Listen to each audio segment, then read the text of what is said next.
because you are in this house this night.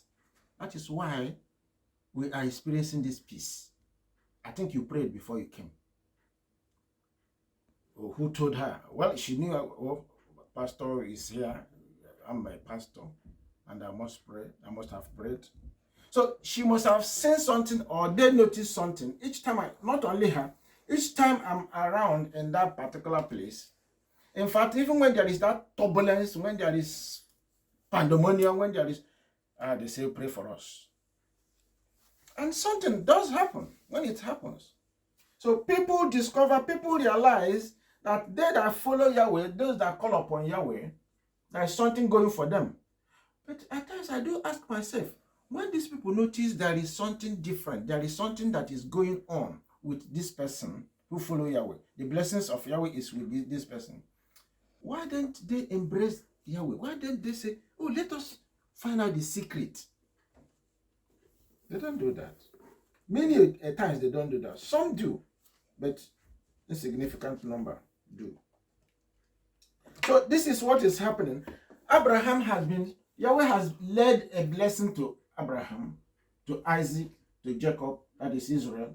So wherever their children goes, provided they keep on with the covenant commandment way, that is how it works. If the children stray or go away from the covenant commandment, nothing happens. Nothing happens. That blessing will not be with them, let alone flowing through them to other people. So we are expected to be blessings to others. So that is the commandments of Yahweh to the patriarchs, to our fathers. And we must take it on board to continue with the blessings that he bestowed upon the children of Israel. Verse 6. And he left all that he had in Joseph's hand. Who? Potiphar, the man who was the guard of Pharaoh's captain, or Pharaoh, the captain of guard of Egyptian armies. Potiphar left everything. He submitted everything to who? To Joseph. So Joseph becomes second in command in his house. Joseph now begin to rule his house, except the man and the wife. So Joseph was on top of all other people that were in the very house. And he knew not what he had save the bread which he did eat. And Joseph was a goodly person. You see, it's confirmed. Joseph was a goodly person. What a report. Joseph was a goodly person.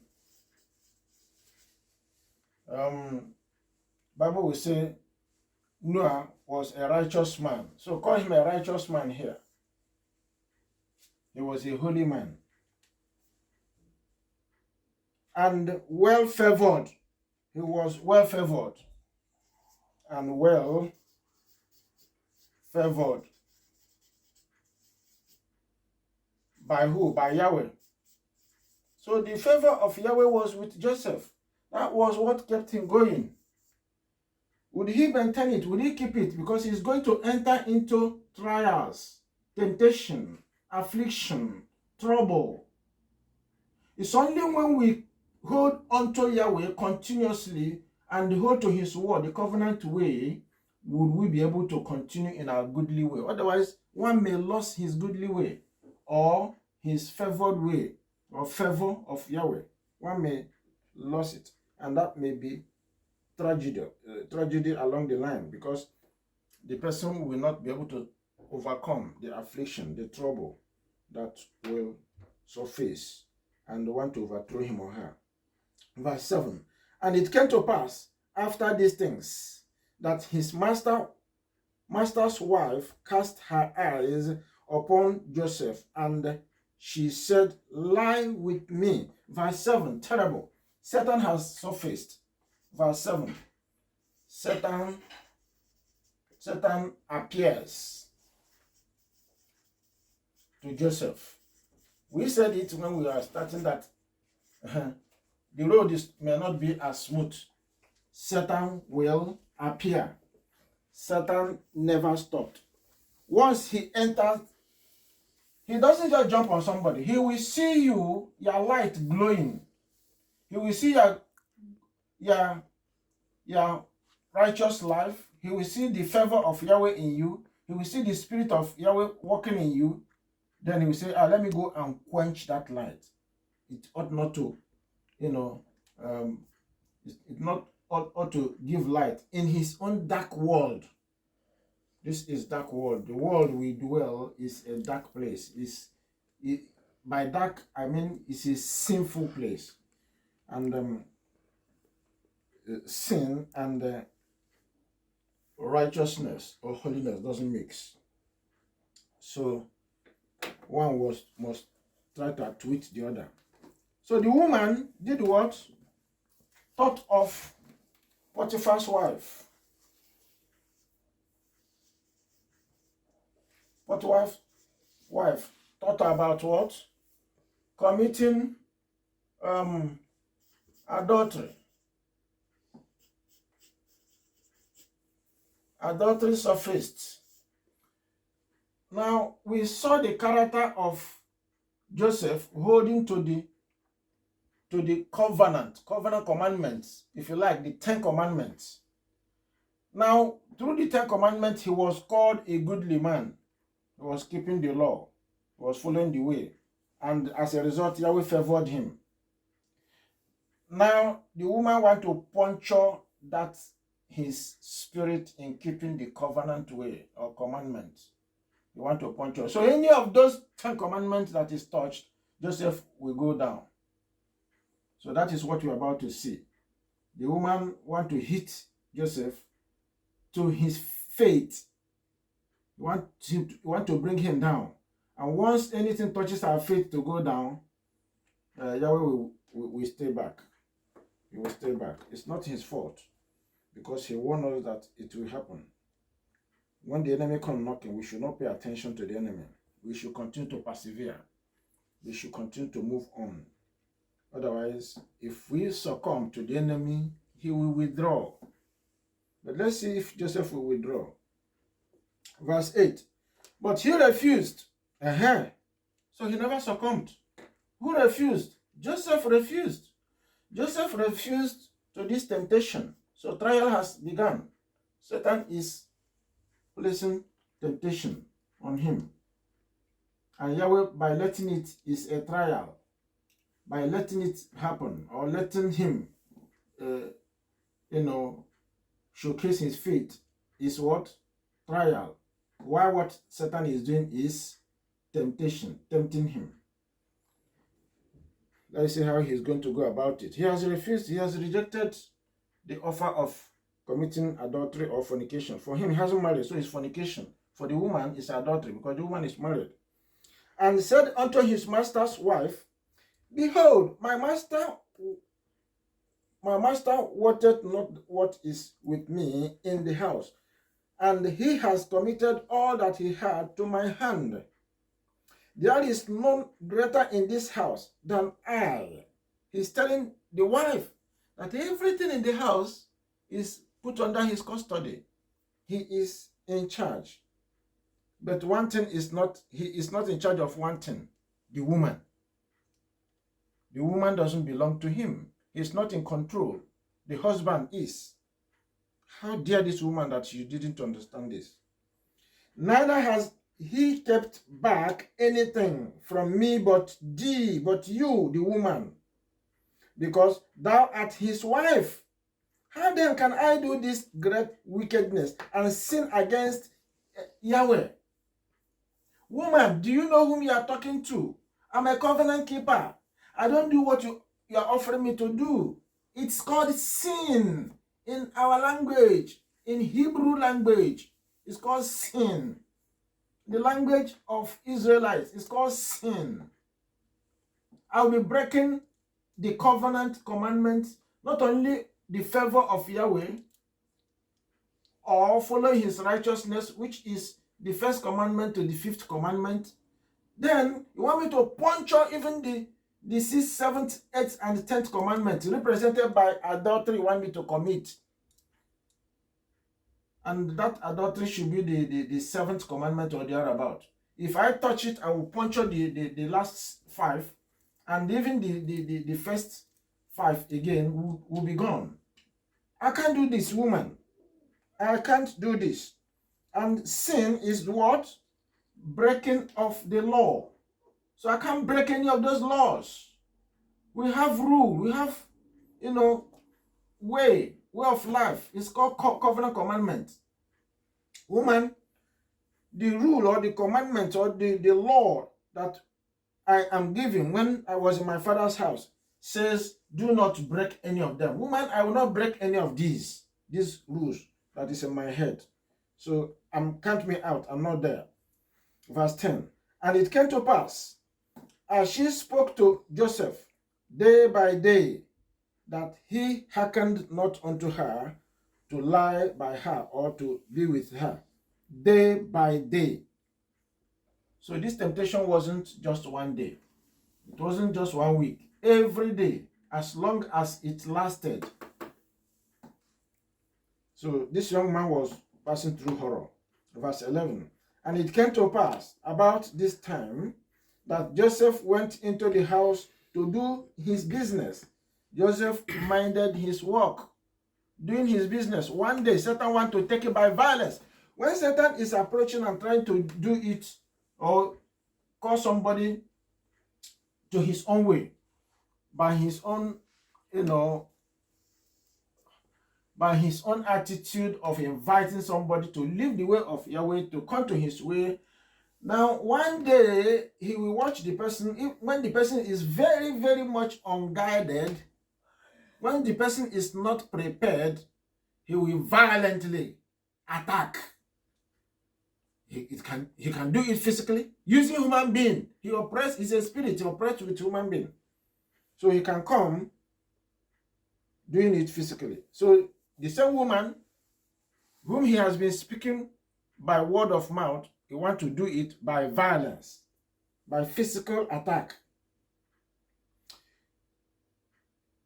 Verse 11. And it came to pass about this time that Joseph went into the house to do his business, and there was none of the men of the house there within.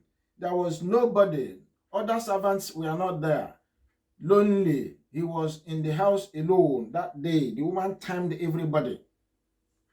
She must have been timing people, and that was occasion. I said, today is today. And she looked everywhere and said, this man, if you don't do it today, you are finished.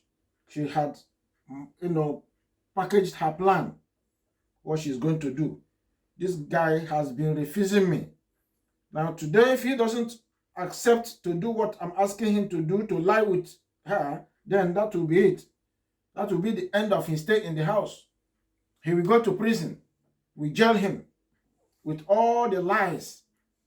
So the woman will trump up lies that she will use to nail Joseph at the end of the day.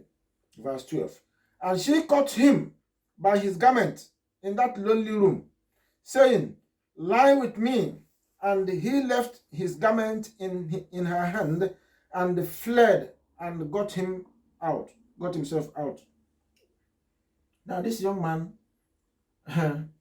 saw the opportunity to escape, turned his head, released his hand. His coat was left in the woman's hand. He escaped. He ran away. He ran out. And the woman said, yes, I've still caught him. You are running away. I still caught you. With this your coat, I'm going to put you into trial. I'm going to accuse you, lie against you, and I'm going to go through. I'm going to nail you.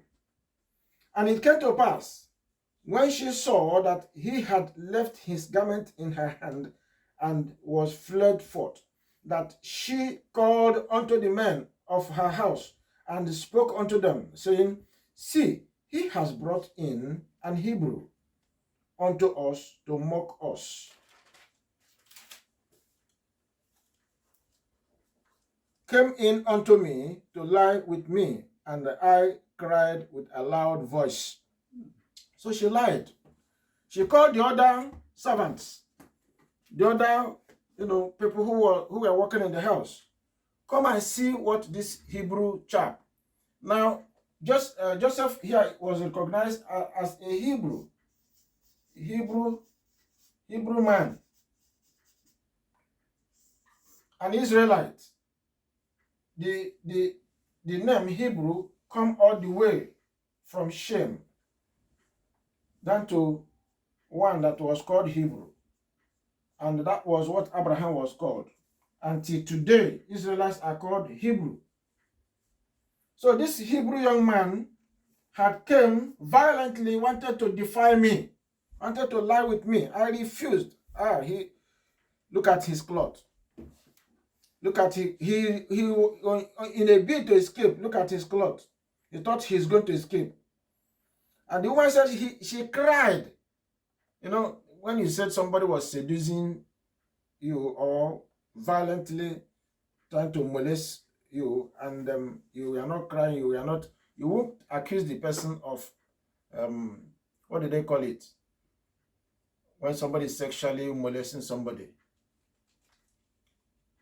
What do they call it? What attack is that? Behavior. Yes, it's inappropriate behavior, immoral behavior. That's a name they call it in this land. Can somebody help us? What is the name they tag when somebody violently take a lady, want to sexually molest or sleep with her?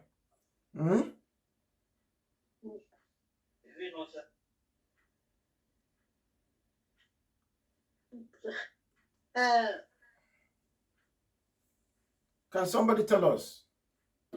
Sexual abuse or adultery. It's abuse. Abuse. Yeah, there's a name that's in this country they call it.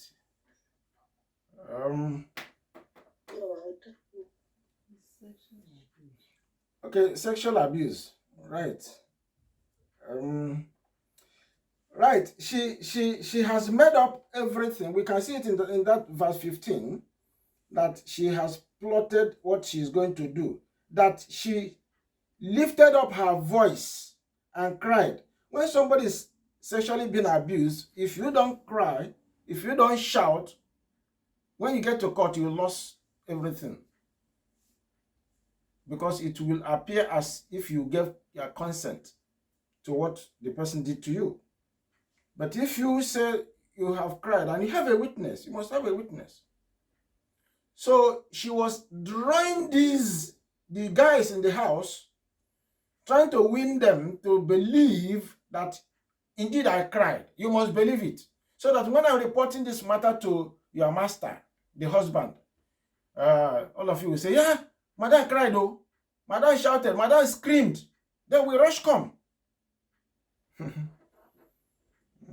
That is African grammar there. As we heard the voice of the woman, we ran, we came in, and then that is it. This is the cloth. He ran away. Look at him. So Joseph will not have a defense. She was gathering evidence. And he left his garment with me and fled and got him out. And she led up his garment by her until his sovereign came home. So the woman kept the garment after lodging or telling the other servants what happened. She kept the garment. When the husband came, she also narrated the whole ordeal as if Joseph was the one that sexually abused her. And she spoke unto him according to these words, saying, the Hebrew servant which thou hast brought unto us came in unto me to mock me, to sexually abuse me. And it came to pass, as I lifted up my voice, you see that evidence? She's trying to bring it, false evidence, false accusation. I lifted up my voice and cried, she even said she cried, that he left his garment with me and fled out. But somebody would have asked, You are crying and they are shouting. How come the garment drop on you? If you didn't do anything to pull the garment, did he just remove the garment and drop it on you? How come the garment was on you? How did he get the garment on you? Well, that wasn't the pursuit of the Potiphar, the man of the house. His eyes didn't go there because he felt the evidence was overwhelming. The servants would concur. You would have called the servants. What happened? Where were you when this thing was happening? By the time we come in, oh, this man has fled. There was nothing we could do. We couldn't catch him. So they had lied against Joseph. Has Joseph got any defense? He has 100% defense, but he can't defend himself in this manner because Satan has blocked everywhere. Satan has blocked every avenue. He hasn't got any witness, so even if he has defense, he can't stand. You can only have a defense if you have a credible evidence or proof or witness. So he hadn't got any. The woman has got multitude of them. So how will he escape? So he will go in for it. The righteous suffers in the hands of the wicked day by day because of his goodliness, because of the favor he receives from Yahweh, because Yahweh covers him, and the righteous want him dead. I mean, the wicked want him dead, because the wicked wouldn't want him to continue to enjoy all the favor, all the glamour, all the goodness, all the glory of Yahweh. Want him dead, want him to get out, because he's the light. Only him people will know. Only him Potiphar knew in the house. Only him.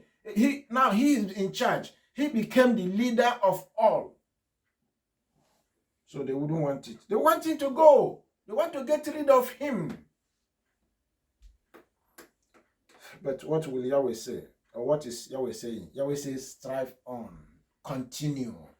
No matter what will come on your way, no matter your trial, your problem, your affliction, your trouble may be many, but I'm with you.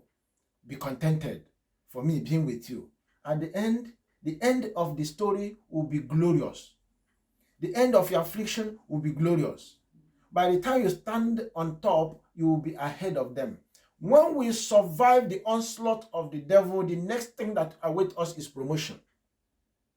The next thing that awaits us is empowerment for us to lead even those that has persecuted us, those that has afflicted us, those that have lied against us, those that have molested us. We now come back and rule them, and they become servants. Even when they were masters, they will now go down and become servants. That is what is going to happen in this latter days. Israel, that is servant today, is being marginalized, is being afflicted, is being persecuted, is being lied against. Tomorrow, Yahweh says, continue, strive on, so that you'll be able to enter, overcome all the afflictions, all the problems, so that you will make it. When now he comes to remove Israel and put them to their land, they will be on the high mountain, and they will be in control. They will no longer be tail, they will be head, and they will be the leaders of the world. That is how the scripture said it. That is what is in the scripture. That is what we are going through. From Genesis to Revelation, that is what we are given, and that is what we are being taught, because we are blessed. We will never ever perpetually go down as the tail. One day we will arise. We will stand on our feet. One day we will, march on top of the heads of those who have been leading us today, who have been afflicting us today, who have been subjecting us, even making us slaves. Amen. One day we will be their boss. One day we will be their masters. One day we will rule them. That is why Yeshua says, strive, so that you will overcome. And it came to pass, when his master heard the words of his wife, which she spake unto him, saying, after this manner did thy servant to me, that his wrath was kindled. So Potiphar's wrath, anger, was high against Joseph. Hearing the wife speaking to the husband, crying at the same time. Hey, the man melted and said, this boy, I thought he was what he was telling me he is. Is he a different person? I believe somehow Potiphar must have wondered about all the story, but he had no choice than to deal with Joseph decisively. So he's going to take action. Verse 21. Verse 20. And Joseph's master took him and put him into the prison, a place where the king's prisoners were bound, and he was there in prison. This should be possibly about 27 years, when he was 27 years. Because by the time we get to chapter 40, when we will hear his story between the baker and the butler, how he saved the butler. From that time, he interpreted their dream to when he was released was 2 years. So remove 2 years. He came to Potiphar's house when he was 17. He stayed there for 11 years when he had this encounter. No, he will stay there for 10 years when he had this encounter. Just in between 10 years and 11 years, he stayed there when he had this encounter. Then he was in prison. And possibly roughly about 2 years, 3 years, then he was released. So he was released at the age of 30. And age of 30 is an age when Yahweh commands his people to enter office, high office, elevated office. Whether you are a priest or a pastor, you get to that age. Why?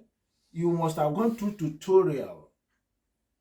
Joseph went through tutorial for almost 13 good years.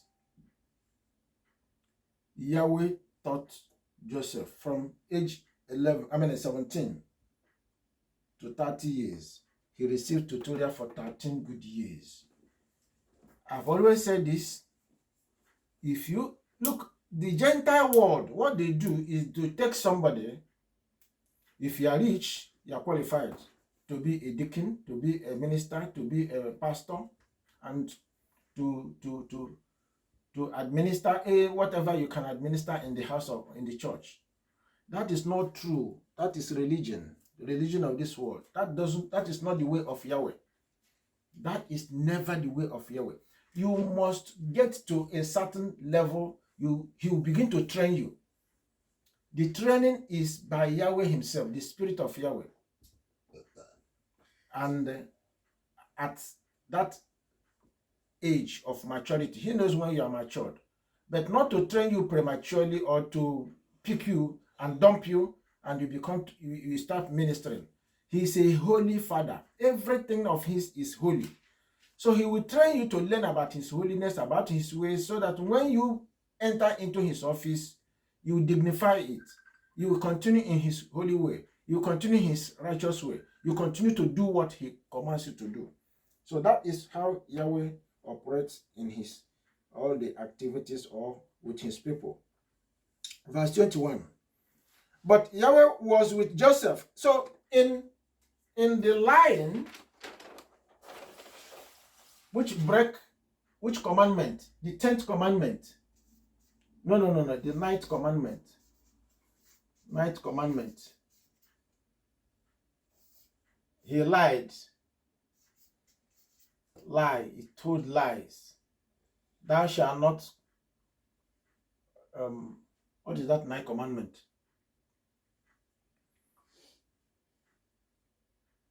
Thou shalt not tell lies. No commandment. Exodus chapter 20 verse what? Exodus 20 verse 16. What did it say?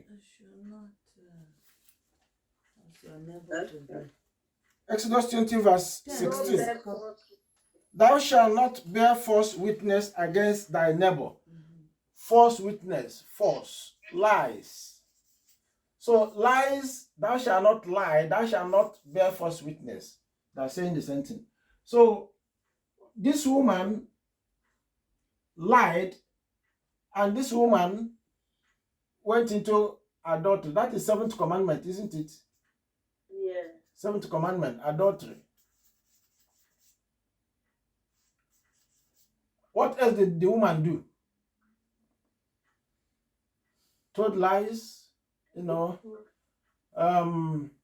obviously these two things. And she said that she cried. She cried. She cried. She shouted.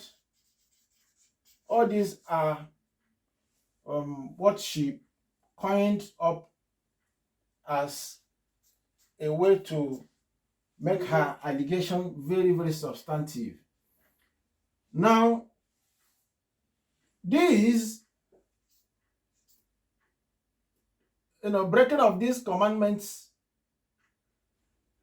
Joseph was comforted by the Spirit of Yahweh. The lie that she cried and shouted and all that, Joseph was comforted by Yahweh. Look at that verse 21. But Yahweh was with Joseph. Why was Yahweh still with Joseph? Because Joseph, in the midst of this affliction, trial, condemnation he was going through, in the midst of trouble he was going through, he kept the way of Yahweh. Joseph kept the word of Yahweh. He may have resisted. He may have said, woman, you are telling lies. Woman, this is not true, and all that. But there's nothing he could do. The woman had overwhelming evidence in the eyes of physical man who do not see beyond the spiritual. So the man agreed and nailed him, sent him to prison. So in prison, in all this allegation and so on, and he went to prison, he took it with joy. Gratitude to Yahweh. Somebody will say, what are you talking about? This man is about to enter suffering. Yes. Because he would have had an excuse to run away. As he flee from that house, he would have run away, look for whatever in the hands of another master somewhere in Egypt. Or he would have said, okay, let me start searching my way to see if I can come back. Because at this particular age, he was a grown-up man. He had reached 26 years. So he could find his way back. But he remained. He remained in the land. He remained in the house of Potiphar to see what will, the end of all the whole something will be. And he knew he's going to suffer terrible, affliction in the hands of the woman and the hands of the man. And there's no way he will even continue to live in that house at the end of the day. Because since he's not succumbing to the woman's request, the whole thing is that either the woman caused him to go to prison or the woman will even kill him. But he was insisting. He returned to that house whereby Potiphar now had to grab him and judge him, and he threw him into prison. So the affliction, the allegation and everything, he took it on board. He took it, with all graciousness. He entered the prison to serve the prison sentence. We are not told how long that prison was or how long he's going to be in that prison. Maybe the man just dumped him there. Because the Bible didn't specify how long the man was committing him into the prison. So Joseph has entered into big time trouble. In the midst of trouble, prison is affliction. Prison is trouble here. But he was overcoming this affliction and trouble with joy. And Yahweh gave him grace. The grace of Yahweh was sufficient for him to overcome the trouble that he was having here. Now let's continue. verse 22. Sorry, that 21 is like we've not finished it. And he gave him favor in the sight of the keeper of the prison. So here in the prison, he received what? Favor. That is what we said. Grace. He received grace. Favor, grace. In the prison officer. Prison officer. He found grace, favor in the eyes of the prison officer. Joseph was always finding grace. When he entered into Potiphar's house, he released the faithfulness, the goodness, the wisdom, the covenant way he learned, the character of Israel, the Hebrew character. He released it. And Potiphar noticed that this is somebody exceptional.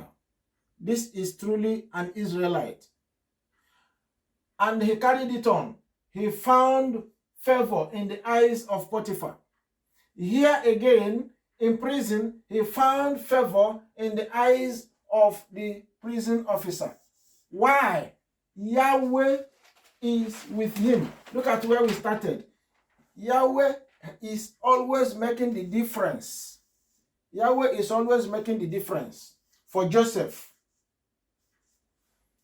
If you begin your life, if he calls you, you must know that he exists. You must know every day in your life, you must know that Yahweh is in charge of whatever comes your way. So you must be full of, living in the faithfulness of Yahweh, in the favor of Yahweh. We're going to discuss that a little while, and let us finish the last two verses. And the keeper of the prison committed to Joseph's hand all the prisoners that were in the prison, and whatsoever they did there, he was the doer of it. So Joseph became the chief prison officer. The one that will have been in trouble, in affliction, even in the house of affliction, he became the master. You see, Yahweh is a wonderful, miraculous worker, kind of father we have. In every situation, he will turn your affliction to blessings. Everything works for good to them that love Yahweh. He will turn every situation, every trouble, he will turn it to good. He will turn it to your favor.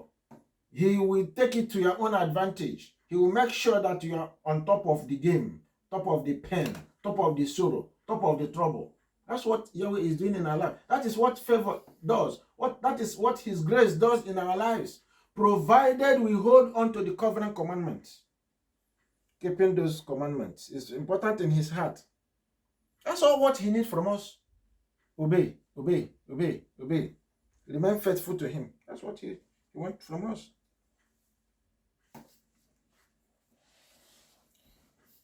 "23. The keeper of the prison looked not to anything that was under his hand, because Yahweh was with him, and that which he did, Yahweh made it to prosper." So, in the prison, Joseph, as far as Joseph is there, is available. Nobody was afraid of anything. Nobody can say anything is missing, because Joseph was in charge. Joseph was a good man. Joseph was a righteous man. Joseph was an innocent man. That is how they saw him. Why? Because Yahweh was with him. Yahweh was with him. They recognized that, even in the prison, that this man, there's a spirit that is working with him that they don't have. That they don't have. So it is expedient, as we follow this covenant way, that we keep on following with all our heart, with all intent and purposes.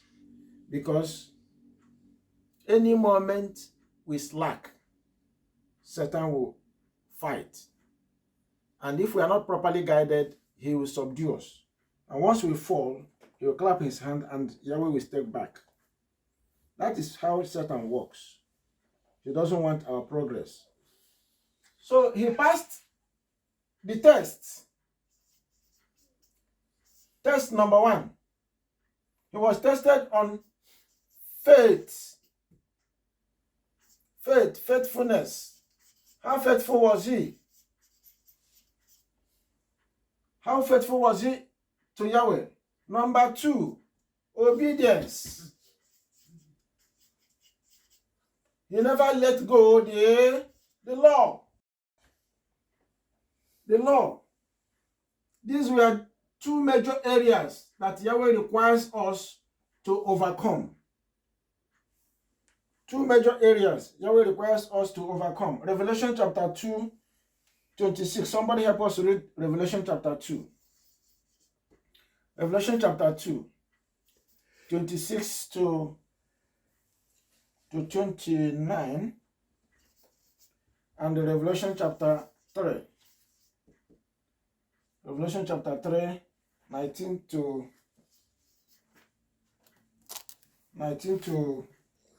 22. Can somebody help us read it? Revelation 2, 26 to 29. And Revelation 3, 19 to 22. Quickly, somebody help us. 26. And he that overcometh and keepeth my works unto the end, to him will I give power over the nations. And he shall rule them with a rod of iron, as the vessels of a potter shall they be broken to shivers, even as I receive of my Father. 28. And I will give him the morning star. 29. And he hath an ear, let him hear what the Spirit says unto the assemblies. Right. See the sound promise. If we overcome this, all that Joseph went through is fighting hard, making sure that he overcame the trouble. Yahweh says, I'm going to give you power over nations. We said it earlier. That if we overcome, we will be head. We will no longer be tail. We will rule them. We'll be commander-in-chief over them. If we overcome, we will rule them with rod of iron. If we overcome, Yahweh will give us morning star. So, there is great awaiting for us. The same thing he said in Revelation 3, 19 to 22. Can you read 19 to 22? 19 to 22. As many as I love, I rebuke and chasten. As many as Yahweh love, he rebuked, he chastened. He loved Joseph. Somebody will say, why did he allow Joseph to go through what he went through? If Yahweh love you, get ready for all this can fight. Why would he allow a righteous man to pass through that? Yes, a righteous man will pass through that process, not because of your sin at times. So sometimes it's because of our sin. Sometimes it's because of the sins of our fathers. But more so, as a flesh, who has sinned. Looking at the sins of even Adam, we must pass through the process. Everybody must pass the test of life. Test of at one point or the other in our life. Your own test may be different from mine. Your own trial may be different from mine. Your own temptation may be different from mine. At times, sometimes it can be similar. But do not say you will not go through the test. Or it will not come because you are righteous. You can't be more righteous than Yeshua. Yeshua is our righteousness. Yet he went through all the tests. Every human being must pass one test or the other. So here we see Joseph has gone through how many tests? Okay, finish that verse up to 22. Be zealous therefore and repent. Be zealous and repent. Behold, I stand at the door and knock. Mhm. If any man hear my voice and open the door, I will come into him and will sup with him, Mhm. and he with me. To him that overcometh will I grant to sit with me in the throne, in my throne, even as I also overcome and am set down with my Father in his throne.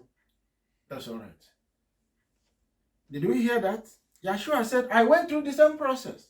I overcame. Get ready to overcome. Get ready to over. When the enemy says, this is the time for you to be tested, and you start crying, start weeping, you haven't started. The enemy will be laughing because you know you are not even ready to pass the test, let alone entering the kingdom. As Yeshua finished and got all the glory, sat at the right hand of Yahweh. That is what he's calling us to do, so that we'll overcome at the end of the day. Now, how many tests or trial was set for Joseph? Number one, the first trial. We have finished that chapter 39. The lessons we learned in it, I've been trying to recall. Now let us see the last portion of what this man went through. How many trials did he go through? Can we name them? Number one? Told by Lies. brothers. False. No. Let's begin from Joseph himself, from the land of Hebrew, from the land of Canaan. He was taken from his father's hand, sold out into He suffered dungeon. Slavery. They first of all threw him in dungeon when he sent food to his brothers. Now, he was sold. They used him to make money. He was sold. They made money. Into slavery he went. They hated him for his dream, the first one. His brothers hated him for his dream. Yes, and that is the for his result. father's That son. is the result of all that is going through. That is the result of all that is going through. We are talking about now the test he passed from his brothers to going downwards into Egypt. Now he went into the dungeon through his brother's hands. That is pit, dungeon or pit there, because dungeon can be prison as well. He went prison the other side. The first prison was from his brothers. Accusation sold. from the wife of Potiphar. Now he was Accused of accused. from the wife of Potiphar. He was accused or seduced, or no, she was not able to seduce him. He was accused, lied against By the wife of Potiphar. by the woman. What else? And that is betrayal. What else? Was thrown into prison. Into prison. Imprisonment. What else? The fifth ordeal is what we are going to read in the next chapter. Now, the next chapter, I want to just give us a summary of it. The next chapter in chapter 40, Pharaoh's baker and butler imprisoned. Now, Pharaoh had two servants. Of all the servants he had, there were these two servants. One was a baker, one was a butler. And they committed offense that led Pharaoh to throw them into the prison. That prison is the prison that is kept by Potiphar. The Potiphar is the captain of the guard. So they were put in there, and when they got in there, they met Joseph. Joseph was already there.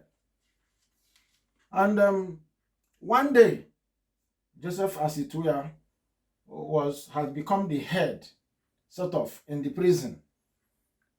Nothing happened without people getting to Joseph to help or to assist and all that. So they had a dream, this butler and baker. Baker is one that prepare food for Pharaoh.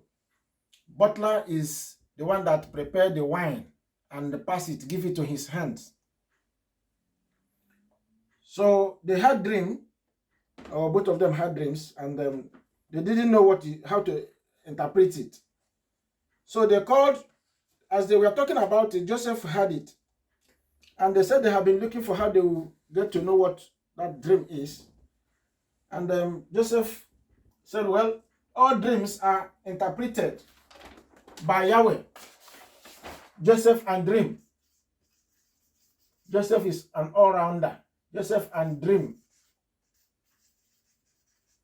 We see that in Genesis. Let's put it here. Genesis 40 now. Chapter 40. Now, it was a case of baker.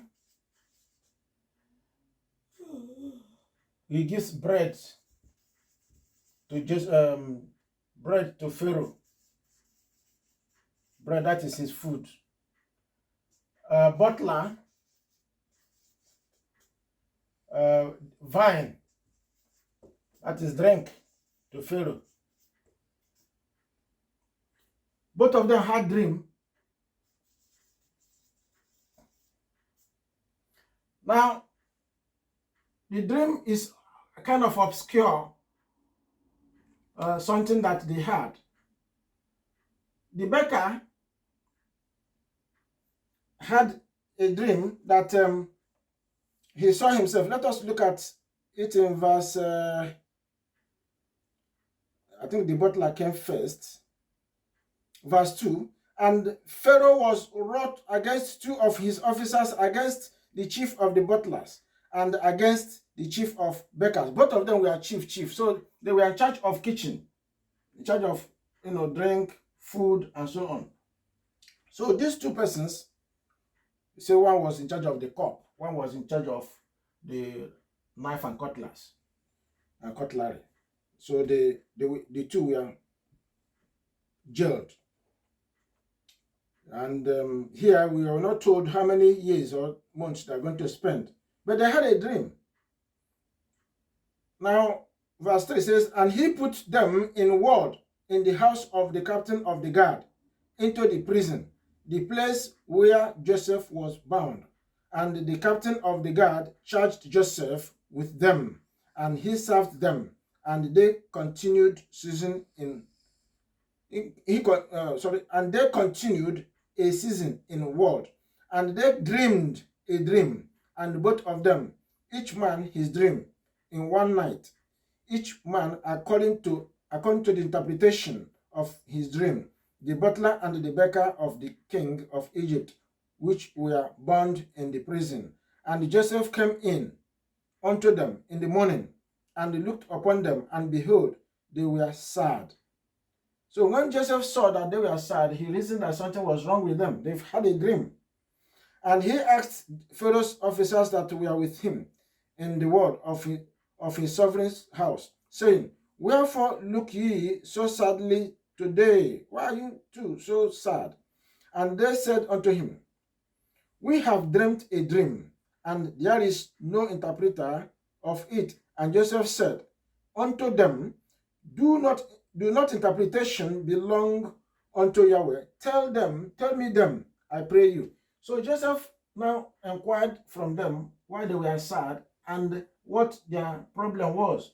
They said they had a dream, and Joseph said, dream is only or can only be interpreted by Yahweh. Dream interpretation is by Yahweh. Yahweh is in charge in everything. You see the life of when Joseph entered into the house of Potiphar. It was Yahweh. Yahweh was before him. Here in that prison, Yahweh was before him. Wherever you are, in any situation you are passing through, If you have not found Yahweh, Yahweh in your front, at your back, by your side, by your left, then seek him and find him.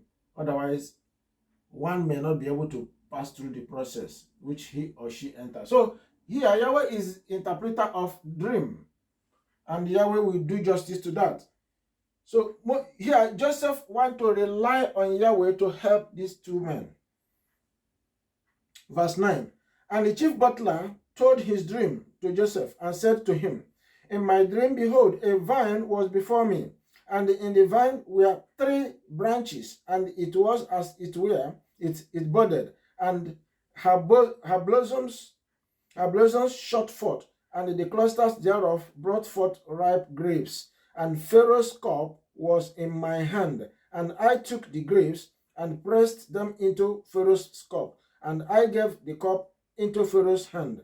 And Joseph said unto him, this is the interpretation of it. So quickly, the spirit of Yahweh ministered to Joseph and told him the interpretation of the dream, like the case of Daniel, who interpreted the image to Nebuchadnezzar. After Daniel prayed, Yahweh ministered to him, and he was able to disclose every detail of the image to Daniel. The same thing happened here. As quickly as possible, Joseph was able to capture all that dream was talking about. To interpret dream is a skill. To interpret dream is a gift of the Spirit. It's part of the gifts of the Spirit. So Joseph had it. This is the interpretation of it. The 3 branches are 3 days. He saw 3 branches of the vine. So each of the branch is 1 day, 2 days, 3 days. So there are 3 days. Within 3 days, something will happen to him. They will be released. He will be released. Yet within 3 days shall Pharaoh lift up thy head and restore thee unto thy place, and thou shalt deliver Pharaoh's cup into his hand after the former manner when thou wast his butler. Now,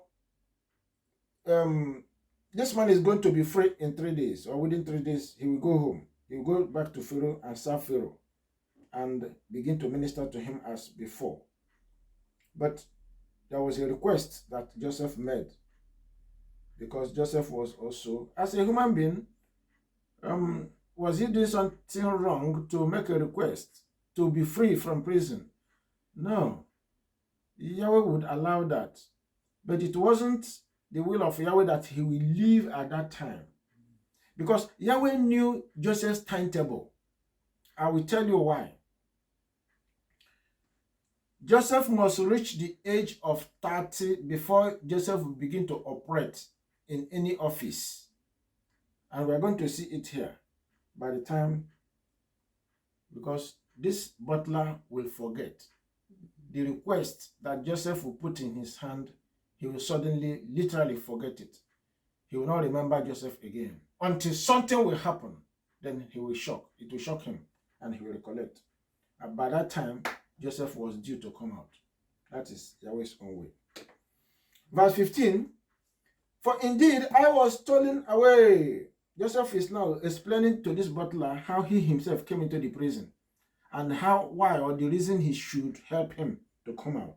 So he began to explain to him, I was stolen away out of the land of the Hebrews, and here also have I done nothing that they should put me into the dungeon. He didn't go explaining how my family, how my brothers, caught me, they dealt with me, they wanted to kill me, they told lies, animal has eaten him, and all that. Then when I came to Potiphar's house, the wife said, oh, sleep with me, and all that, and I was told. He didn't go explaining all this. See how he just put it. They just took me out from my place, sold me into this land. Here I found myself in the dungeon. He made it as simple as ABC. When the chief baker saw that so he told this guy this story, and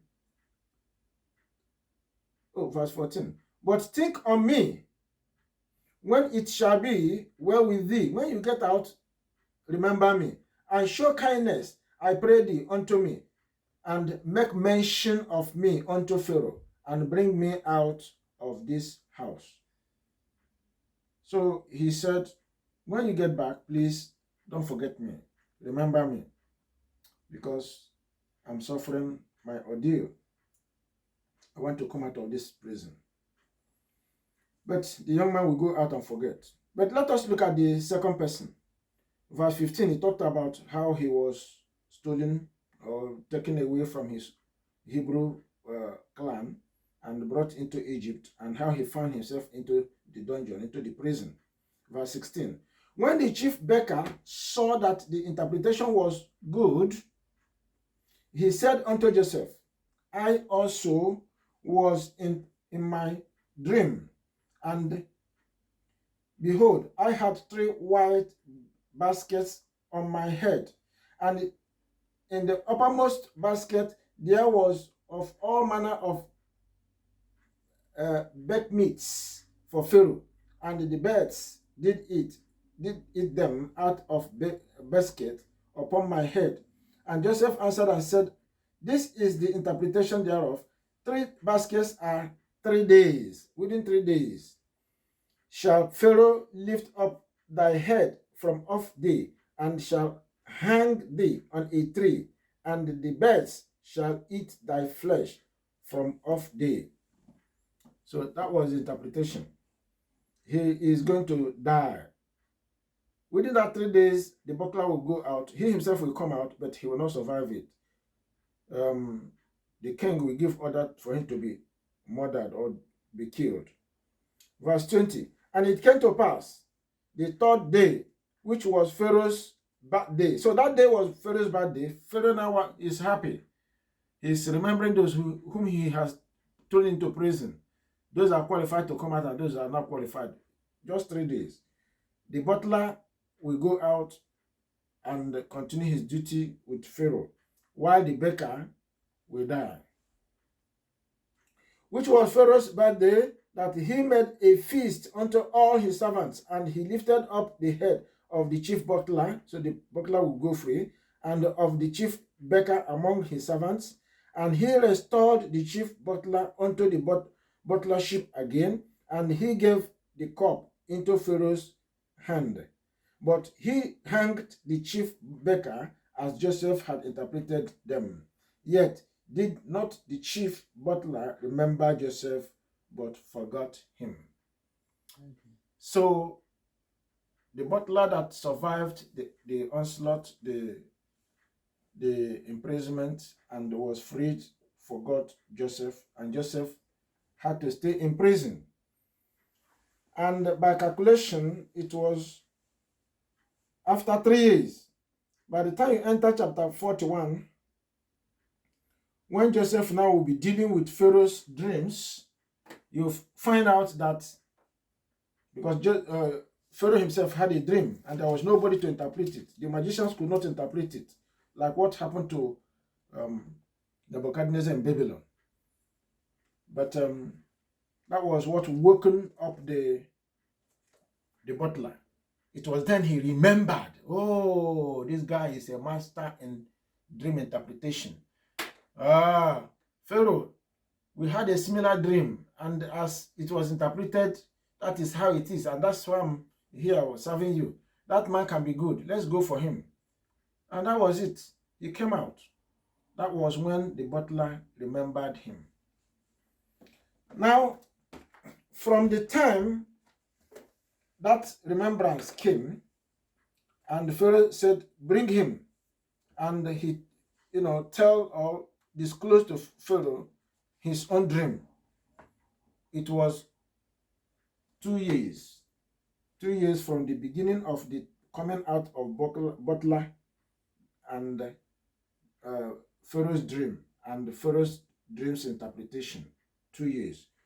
And by that 2 years, Joseph was that time 30 years old. So Joseph was qualified for what will follow. Because after the interpretation of Pharaoh's dream, Joseph was elevated in the land of Egypt. Elevated, not just elevating him, but making him second in command. Second in command in Egypt.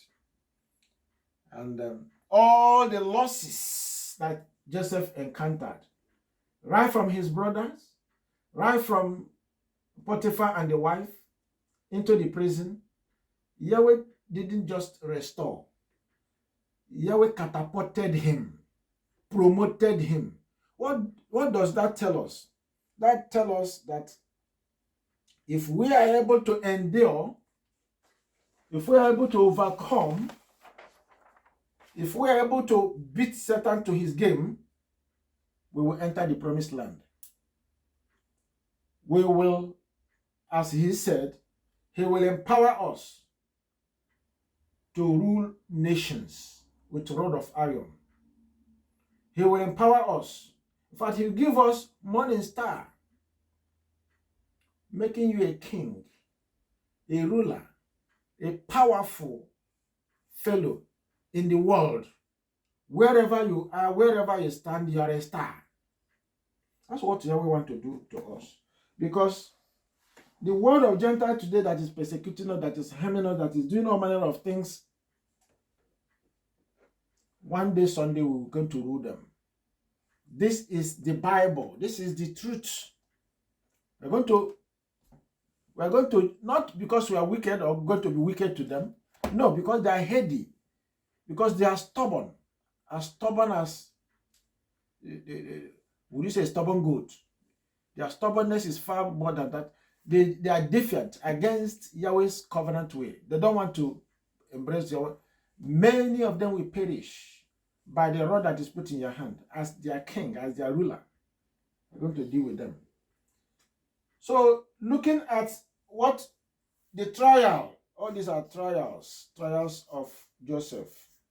The trials, dungeon, sold, and his people made money out of him into slavery in Egypt. He was accused or lied against. He was betrayed by Potiphar's wife. He was imprisoned in Egypt, and he was forgotten in prison.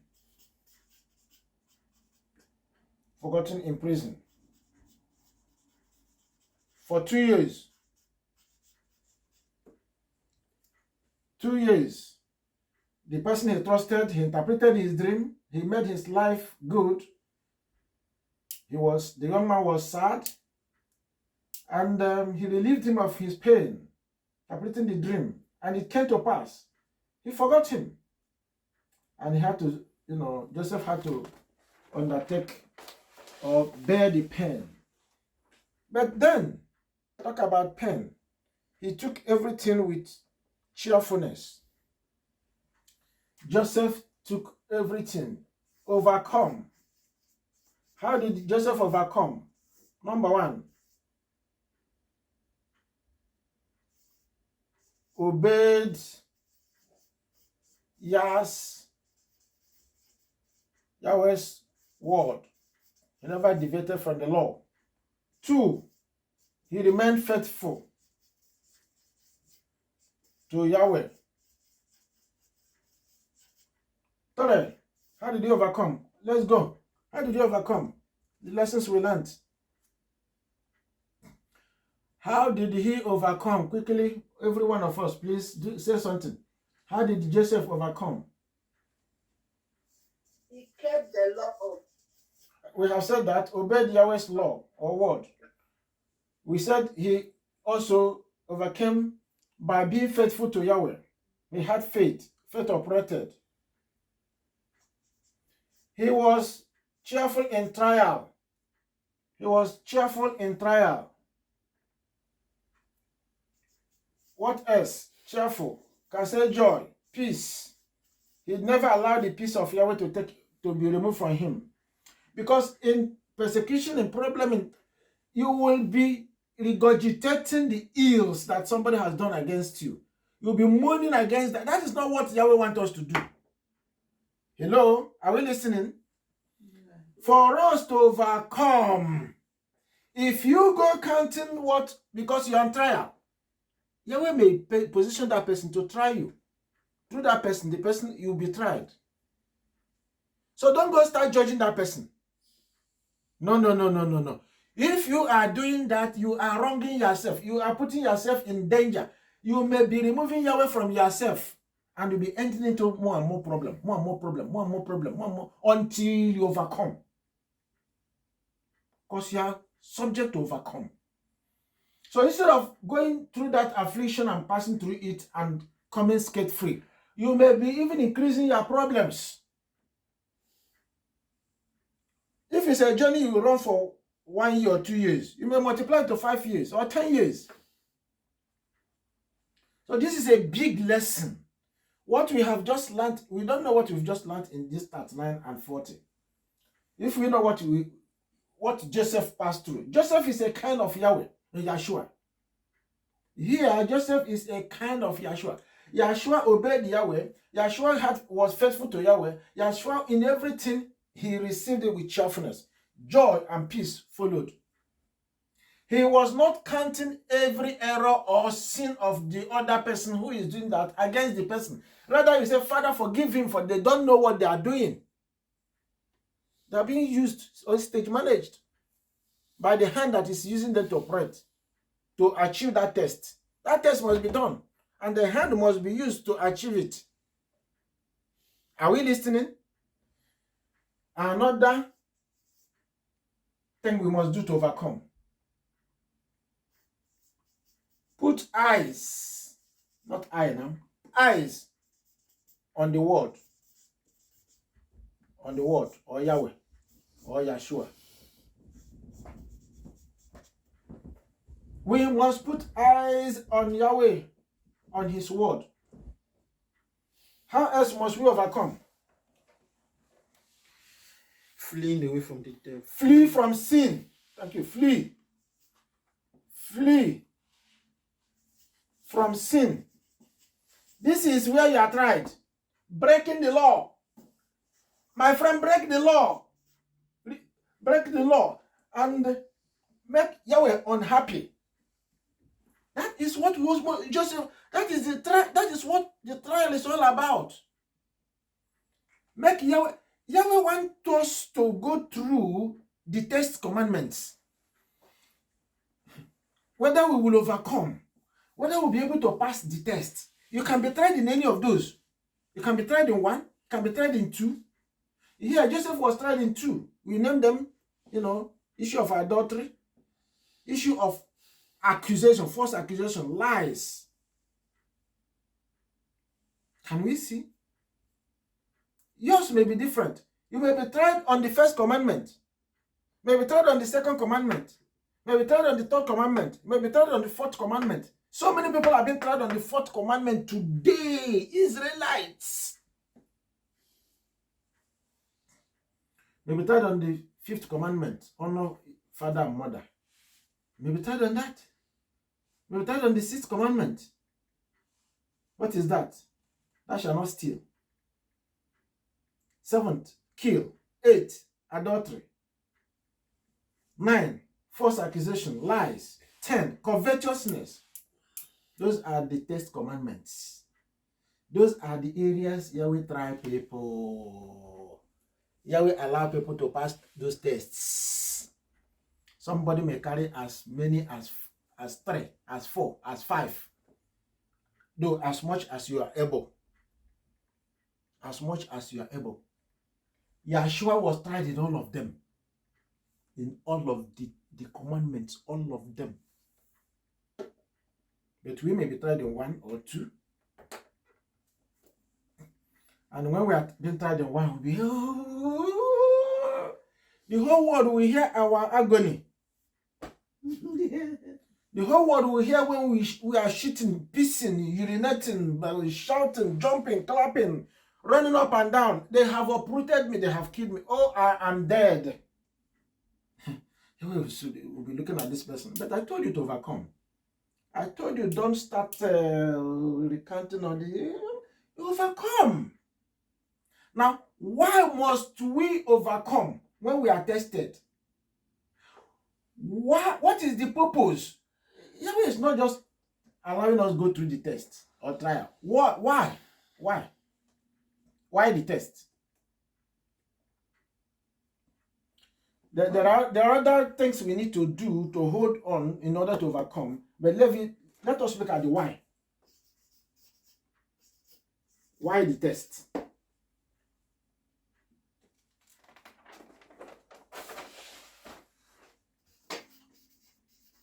We have finished now. We're just trying to. Be tested, But why are you going to be tested? so that you make it to the kingdom. We'll make it to the kingdom. You know, we can make it to the kingdom without the test. He knows. He's trying to clean, purify you, make you look blameless. One, the law has to be in your heart. The law has to write the law. So you must be a material. Must be a qualified, not just candidate, son or daughter. Must qualify. Material here is son.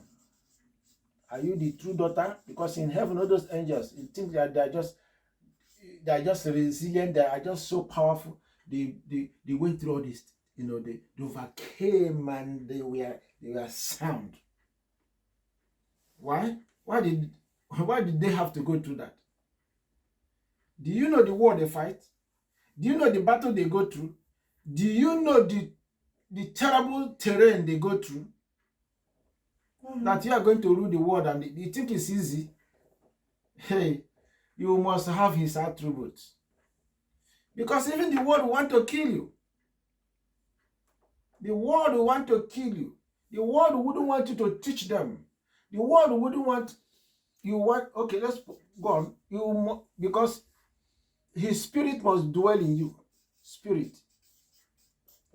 So for you to have his spirit, you must have his attitude. You must have his character. You must have his mindset. You must have everything that is Yahweh's. So in fact, at the end of the day, he is forming himself in you. Yahweh is forming himself in you. And that is why he said we are sons and daughters. He is making a family out of us. So we become his family members. Are you ready to be a family member? You must pass all that through test. Because the family members are lions. They are powerful. They are what they are called. They are not ordinary. And that is why we are going to be spirits. Is that why His spirit, then we are going to be spirit. At the end of the day, spirit beings. So, any spirit being that is not able to overcome all the, all those testing something within the law cannot be part of spirit being. So is that why Joseph did not report when the woman was trying him? Report to who? He has a master. What is he reporting? Joseph fled the house.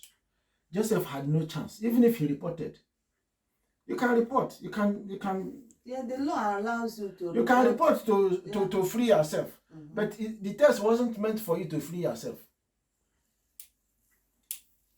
Your resilience, your tenacity, your capability, everything is in you is being tested whether you'll be able to overcome trouble, affliction, the temptation, whatever it is called, that is thrown to you. Yahweh is looking for he's trying to call it a refined, polish the person. Shoe, when you get a shoe with mud and everything, you clean it first and you take what did I call it? You shine it, it will be shining. It will be shining. So he wants us to shine. So you need to have all the requirements. And all those requirements are those,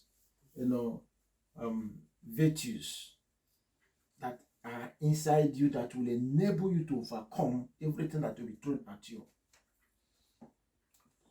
So it's not allowing us to pass trial or test just for fun or because we must. No, because of whom he is. So that tomorrow you will not sin again.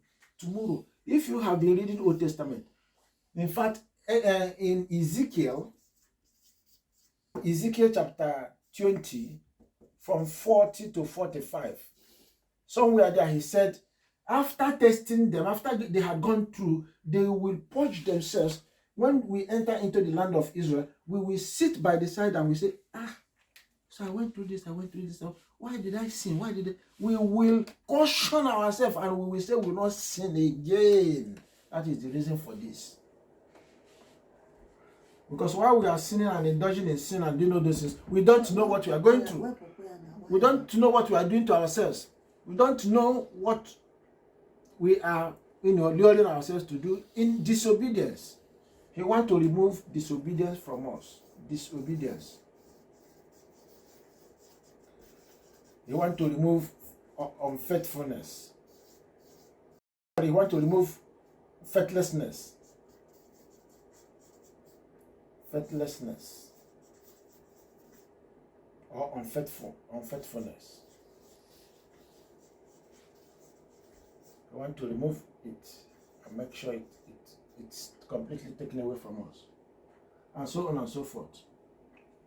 So by the time we are so refined, the reasons come that we must pass the law, his spirit must indwell in us, we become a spirit being, then we will see that sin is no-go area. You can never, no angel will stand to tolerate sin because they bypass all the, they are at high class level of the spirituality. Then disobedience is no-go area. Unfaithfulness is no-go area. All right. Next week we continue. We will continue with chapter 40. Genesis chapter 41. 41 and 42. We may take them together. That particularly 41, Pharaoh's dream, is another masterpiece you have to learn. So today we learned the experience of Joseph, who was the type of Yeshua. Characteristics of Yeshua, he put them on, who is a Hebrew man, an Israelite man, and the Israelite man that is peculiar. You must be peculiar. And our peculiarity brings us to overcoming. So we must overcome for us to enter into the kingdom. The essence is that the kingdom is ours. The kingdom. That is the end goal. We must enter the kingdom. Or else, forget it. And anybody that enters the kingdom, he is into everlasting rest. Forever and ever. He will inherit the new heaven and the new earth. Forever and ever he belongs to Yahweh. Son and daughter of Yahweh forever. That is the essence. Here we become sons and daughters. Sons and daughters of Yahweh.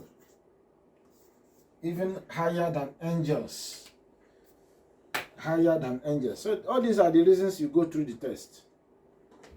Go through the test. It's like going to the secondary school, pass or to university. At the end of the day, you have to pass rigorous tests. You do dissertation. You have to defend it thoroughly. And at the end of the day, you become a master. For you to say you are a master, you have to defend what you have put down. Training, whatever. You have to make sure that everything that you have said you are learning, you are approved of them all. Any query, any observation, any comments? I will say. I will love.